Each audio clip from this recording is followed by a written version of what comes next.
Hello, today I'll be doing Gel X nails at home.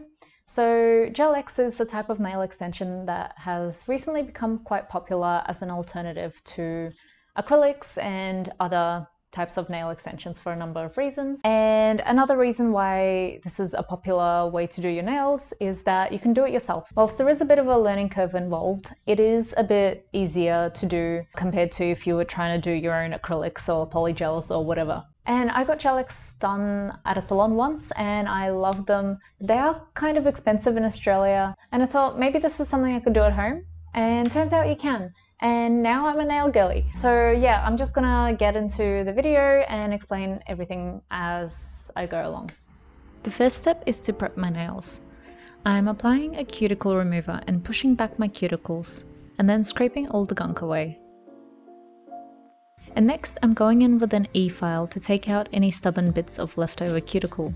The step is kind of optional and you do need to be careful to only drill the dead skin, not your nail or living skin. Some people go further and then trim the cuticle area, but I'm going to skip this step as my cuticles are already pretty cleaned up after all of this, and there is some debate around cutting that piece of skin off, so I'll avoid the risk. And then I just washed and dried my hands.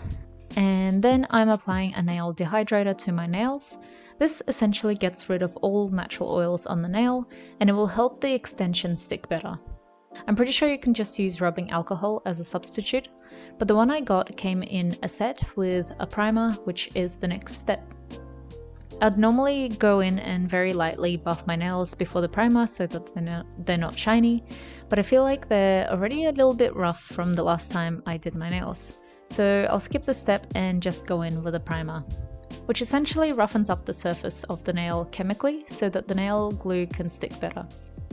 And now I'm ready to apply the gel extensions. I already fit these to my nails, I've shaped the cuticles and I've etched the inside. Before I do this, I'm applying a thin layer of nail glue to my nails and curing them in the lamp for 60 seconds. And then I take a bit of nail glue and apply it to the end of the extension.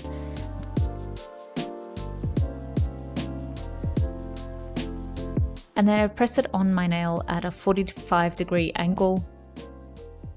And then as I'm pressing down, I'm letting the glue spread underneath to the end of my nail.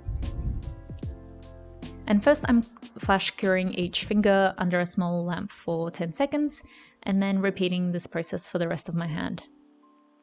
And sometimes the glue spills over, so I'm going in with a brush dipped in acetone to clean that up. And because the gel is kind of hard, even after flash curing, sometimes I have to file the extra glue off. And I prefer doing this before fully curing because the gel is still a little bit easier to come off. So apparently you can get really bad allergies when your skin is exposed to uncured gel for long periods of time, and this is why I'm trying to be as careful as possible to make sure that I avoid the gel touching my skin. So just as another aside, apparently this is technically not nail glue, it's actually a gel, which is the defining feature of what Gel X is. And as you can see, this is very fiddly and I'm still learning to apply these properly, but hopefully this gives you some idea of how it's done. And now once my entire hand is done, I'm curing it in the big lamp for 90 seconds, and then I repeat the process with my other hand.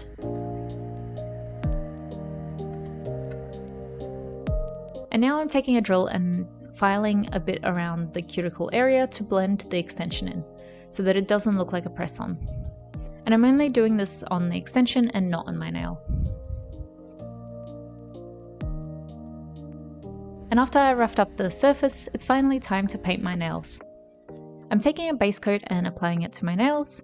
It dries sticky, so I'm only going to do one hand at a time.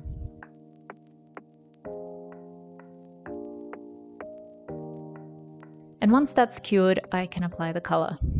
I only just realised how well the colour matches the box that I'm using to support my hand. But I do find it easier to paint my nails when the hand is off the table, so I grab whatever I can to help it.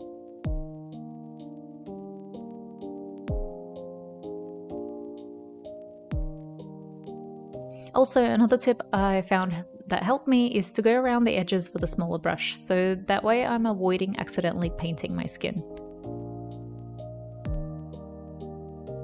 With the design, I'm trying to go kind of simple this time, but I do want to try out some products that I haven't used before. After I cure the first layer of color, I'm putting a layer of blooming gel on the beige nails.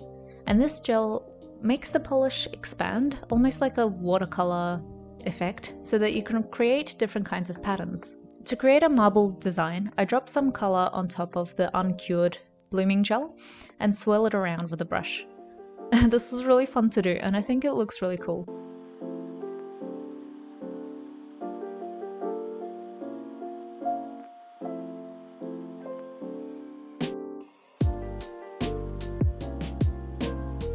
And after curing, I'm applying some stickers. I'm pretty impressed as to how seamless they look. And finally, I can apply the top coat. I was a bit torn between the matte or the glossy. I think this would look great with either, but I haven't tried the matte yet, so I decided to go for it to see how it would look. And I'm pretty happy with how it turned out. I think the matte gives off a dreamy look, maybe, but it feels really cool. And I pretty much repeated the design on the other hand. I know my cuticle area looks so rough at this point that I'm wondering whether it was worth doing all the cuticle care in the first place, but after oiling and moisturizing my hands, the redness died down and it completely went away within a few hours. There are some things that can be improved, but I'm still so happy with how it turned out. So yeah, I am still a beginner and I'm still learning how to do it all properly and neatly, but I still hope that you enjoyed this video and found it somewhat helpful.